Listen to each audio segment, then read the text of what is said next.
आणि उद्यापासून app launch होईल, बरोबर, उद्यापासून. आणि त्यामुळे तुम्ही तिकडे भेट 15 घरांना भेट द्यायची आहे.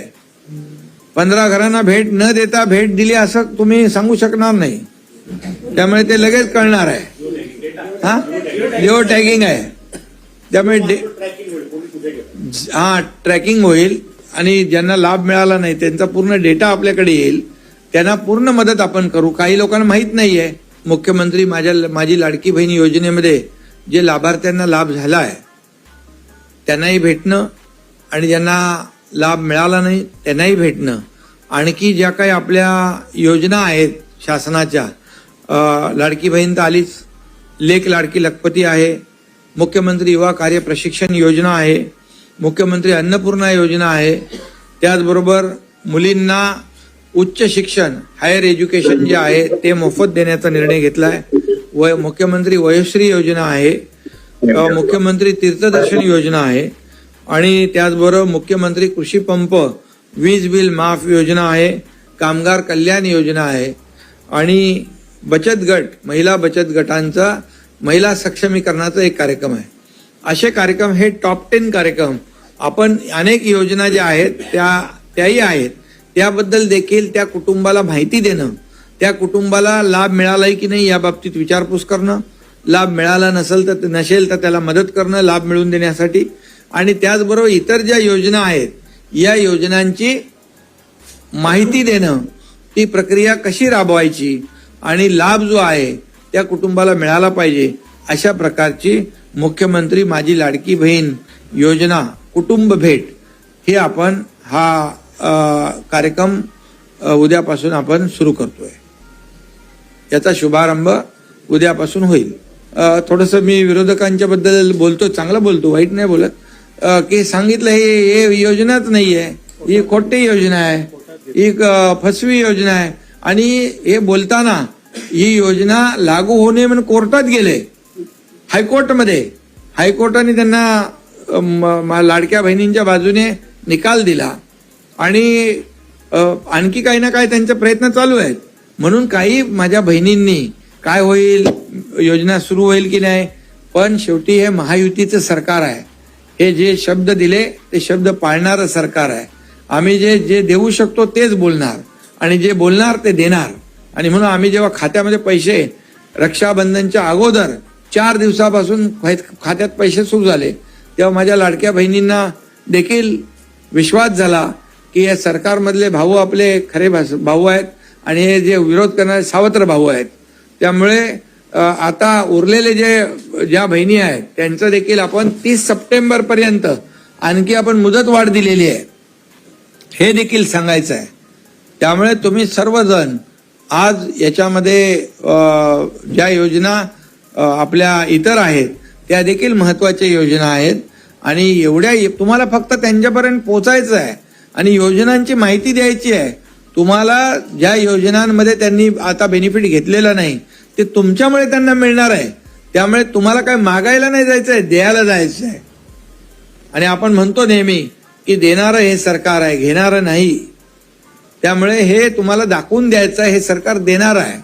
आणि म्हणून आपण घेतलेले जे निर्णय आहेत महायुतीने, हे महायुतीचे निर्णय हे सर्वसामान्य माणसाच्या जीवनामध्ये बदल घडवणारे आहेत. आज किती महिला, आम्ही 15 ऑगस्टचा स्वातंत्र्य दिन त्यांच्यासोबत साजरा केला. मी त्यांच्याशी बोललो, किती महिला म्हणाल्या, काही लोक म्हणतात 1,500 काय होणार, पण त्यांनी सांगितलं मला 1,500 आमच्या कुटुंबात, आमच्या आयुष्यामध्ये एक आधार देणारे 1,500 रुपये आहेत. वर्षाला 18,000 रुपये आहेत. एका घरात 2 माझ्या बहिणी असतील तर 3,000 रुपये झाले आणि 3,000 आपण डायरेक्ट 2 महिन्याच्या खात्यामध्ये टाकले. काही काही आमच्या बहिणी म्हणाल्या की 1947 साली स्वातंत्र्य तर मिळालं, देश आपला आझाद झाला, पण आर्थिक जे आता आमच्या हक्काचे पैसे आमच्या खात्यामध्ये आतापासून मिळत आहेत. म्हणजे एक त्यांना जे काही स्वातंत्र्य जे आहे आर्थिक आणि स्वतःचे पैसे काढण्याची जी काही मुभा आहे ती त्यांना मिळाल्याचा आनंद आहे. आणि एक महिला म्हणाली, माझा सक्का भाऊ होय आहे, पण तो सक्का भाऊ मला बघत नाही, मला कधी त्यांनी ओवाळणी दिली नाही, परंतु मुख्यमंत्री म्हणून 3,000 रुपये माझ्या खात्यामध्ये ओवाळणी तुम्ही टाकली. हे असे खूप अनुभव आहेत. काही महिला म्हणाल्या छोटा आमचा उद्योग आहे, अगरबत्तीचा उद्योग आहे, पूजाचं साहित्याचा उद्योग आहे. काही म्हणाले आम्ही साड्या आणून विकतो, असा आमचा ग्रुप आहे. तर हे आमच्या ग्रुपमध्ये हे जे 1,500 रुपये आम्ही एकत्र करून आमचा व्यवसाय वाढवू. शेवटी म्हणजे खूप वेगवेगळे अनुभव याच्यामध्ये आले. आणि ज्यांना पैशाच्या राशीत जे काही लोळणारे लोक, सोन्याचा चमचा जन्माला घेऊन आलेले लोक, त्यांना काय 1,500ची किंमत कळणार. 1,500ची किंमत ते बोलताना मला माझे जुने दिवस आठवले. माझी आई कसं प्रपंच चालवायची, कसं काटकसर करायची.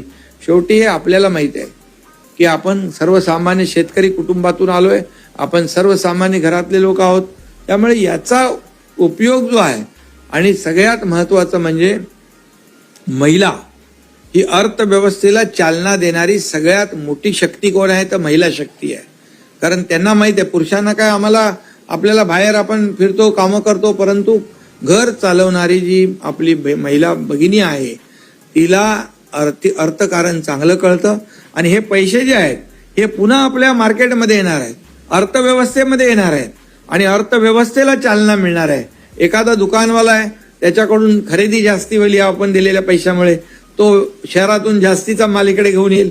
शेवटी हे अर्थकारण जे आहे, अर्थचक्र जे आहे, आणि अर्थव्यवस्था त्याच्यामुळे मजबूत होणार आहे.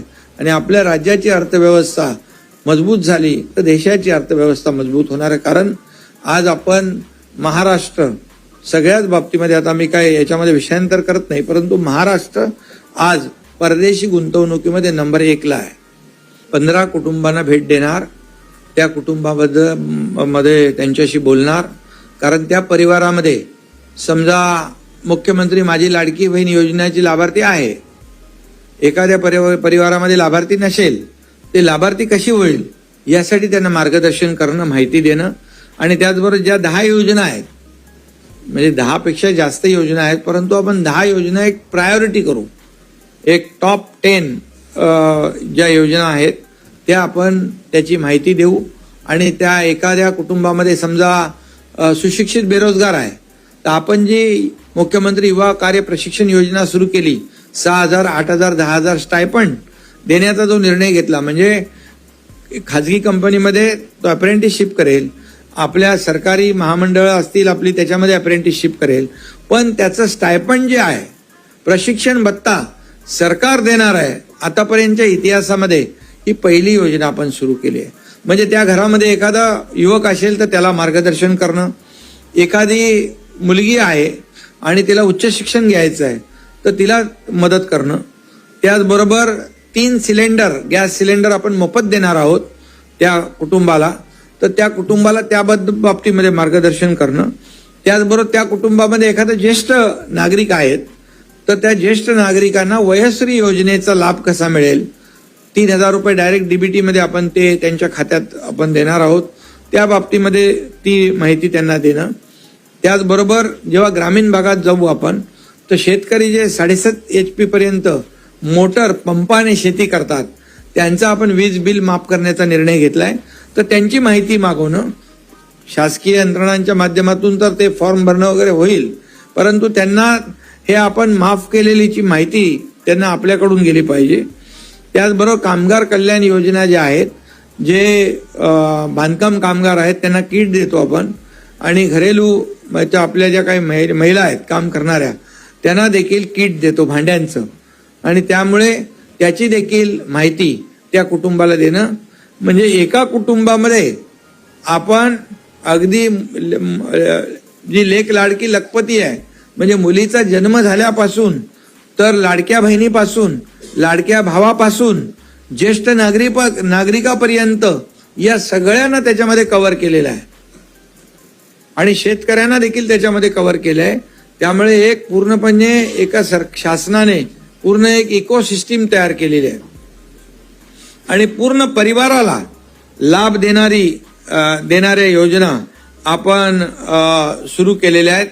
मला वाटतं हे पहिल्यांदा घडतंय आणि पहिल्यांदा घडतंय. त्यामुळे जसं आपण शासन आपल्या दारी हा कार्यक्रम आपण यशस्वी केला. शासन आपल्या दारी म्हणजे काय, लाभ तर होते, योजना पण होत्या, लाभार्थी पण होते, परंतु त्यांना कधी लाभ मिळत नव्हता. कारण ते चक्रा मारून, फेऱ्या मारून तो लाभाचा नाद सोडून देत होते. मग शासनाने असं ठरवलं की लाभार्थ्यांना लाभ मिळाला पाहिजे, म्हणून थेट शासन आपल्या दारी अशा प्रकारचा आपण तालुक्यावर, जिल्ह्यावर कार्यक्रम घेतले.